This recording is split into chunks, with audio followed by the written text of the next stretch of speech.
ওমা এটা খেয়ে দেখো তো কেমন হয়েছে। তাড়াতাড়ি খাও, দেখো তো কেমন হয়েছে আজকে।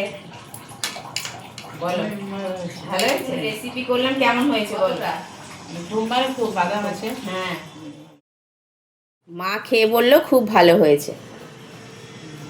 সত্যি ভালো হয়েছে। তা চলো তাহলে কিভাবে বানাই সেটা তোমাদের সাথে শেয়ার করছি, চলো। দেখো মা তো খেয়েই বললো খুব ভালো হয়েছে, তা সেই জন্য দেখো আমি কিভাবে বানাচ্ছি তোমরা দেখে নাও। তা আমি কি করেছি, একটু বেশি করে পেঁয়াজ কেটেছি, মানে তোমার ধরো দুখানার মতো পেঁয়াজ নিয়েছি। পেঁয়াজ কেটে নিয়ে সাথে আমি মানে দুটো কাঁচা লঙ্কা নিয়েছি, যেহেতু শুকনো লঙ্কা দেবো, তা তোমরা চাইলে তোমরা তোমাদের মতো ঝালটা দিতে পারো। তা দুটো কাঁচা লঙ্কাকেও দেখো আমি এইভাবে কেটে নিলাম। কেটে নিয়ে রসুন, বেশি করে রসুন নিয়েছি। রসুনটা কি করেছি, এরকম দেখবে রসুন ছুরি এই মাথা দিয়ে এইভাবে একটু হালকা করে চাপ দেবে, দেখবে খোসাটা আপনা আপনি খুলে চলে আসবে। ওতে কি খুব ভালো হয় ছাড়ানো। তারপরে আমি কি করেছি, বেশি করে ধনেপাতা নিয়ে নিয়েছি। কারণ কি বলতো, ধনেপাতা এই এখনই হচ্ছে ধনেপাতার বেশ ভালো টেস্ট লাগে, এরপরে আর ধনেপাতার কোনো স্বাদ থাকবে না। তারপরে কড়াইতে যেই গরম করে নিয়েছি, হালকা করে গরম করে নিয়ে কালো জিরে, শুকনো লঙ্কা, আর ওদিকে যে পেঁয়াজ, রসুন আর কাঁচা লঙ্কা কেটে নিয়ে রেখেছিলাম, আর সাথে বাদাম দিয়ে ভালো করে দেখো আমি শুকনো করে ভালো করে নেড়ে নেবো। দেখেছো নাড়তে নাড়তে কড়াইটা আমার পুরো লালচে হয়ে গেছে।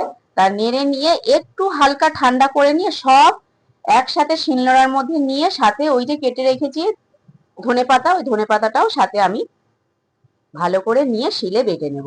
এটা কি বলতো, শিলে বাটলে না খুব ভালো হয়। হ্যাঁ, এবার এখনকার দিনে তোমার মিক্সিতেও করতে পারো, তা আমি কিছু কিছু রান্না মিক্সিতেও করি, কিছু রান্না শিলেও করি।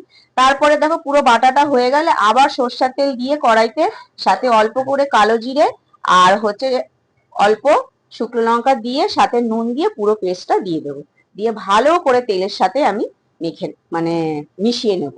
পুরো নাড়তে নাড়তে মানে ভালো করে নাড়তে হবে, নাড়তে নাড়তে দেখেছো যখন পুরো শুকিয়ে যাবে তখন পুরো আমি নামিয়ে নেব। নামিয়ে নিয়ে কি করেছি, ভাতের সাথে পুরো মেখে নেব। হ্যাঁ, এইটা যখন খাবে না এই ভর্তাটা, সাথে যদি একটু হালকা একটু যদি লেবু নিতে পারো, লেবুর রস দিয়ে খেলে আরো ভালো লাগে। এবার তোমরা যেইটাই পছন্দ করো সেইভাবেই খাবে। তাহলে আর দেরি কেন, আর দেরি না করে ধনেপাতা এখন এই শীতের সিজনে থাকতে থাকতে বেশি করে এইভাবে বানাও, বানিয়ে রোজ রোজ খেলে তো খুবই ভালো। আর সাথে যদি ভর্তার সাথে শুকনো লঙ্কা থাকে তাহলে আর কোনো কথাই নেই। তাহলে আর দেরি না, ঝটপট বানিয়ে নাও। তা চলো টাটা।